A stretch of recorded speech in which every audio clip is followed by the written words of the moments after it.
Binigyan nga ba ng permit ng lokal na Protected Area Management Board or PAMB ang Captain's Peak Resort?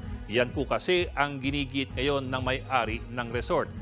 Importante po yan dahil ang Protected Area Management Board o PAMB ay ang ahensya ng DENR na siya mismo nangangalaga at nagbabantay dun sa mismong protected area gaya po ng Chocolate Hills.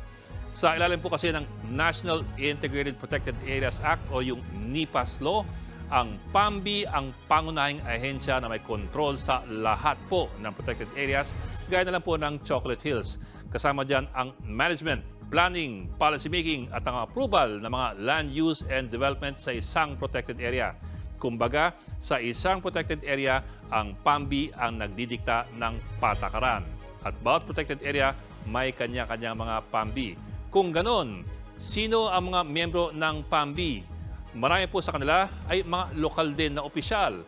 Ang chairman ng PAMB, ang regional director ng DENR at ang ibang miyembro, naryan po yung gobernador, ang lokal na congressman at kung may senador na taga roon, ang lahat po ng mga mayor na nakakasakop sa protected area at lahat po ng mga barangay captain na nakakasakop din dun po sa lugar na yun. Ang lohika po rito, wala na sigurong ibang mas gugustuhin alagaan ang lugar kaysa sa mga lokal na residente at mga opisyal. Halimbawa po, sa kaso po ng Captain's Peak, nabigyan na ito ng lokal na permit ng munisipyo ng Sagbayan kahit wala po itong ECC mula sa DENR. Kasama rin sa PAMB o PAMB ay ang mga regional director ng Department of Agriculture, NEDA, DOST, PNP at ang DND. At yung mga kinatawa ng mga NGO, academe at private sector. Sa ilalim naman po ng PAMB ay ang PAMO, ang Protected Area Management Office na pinangungunahan po ng isang superintendent. Siya naman po ang nagsisilbing bastonero doon sa protected area. Ngayon, ayon po sa NIPAS Law, mahigpit ang mga patakaran sa mga protected areas.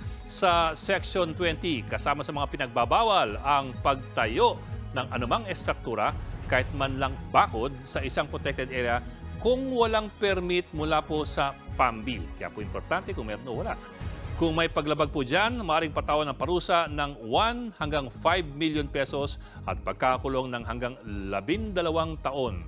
Sa Section 12 naman ng batas, kailangan ang ECC, yung Environmental Clearance Certificate mula po sa DENR.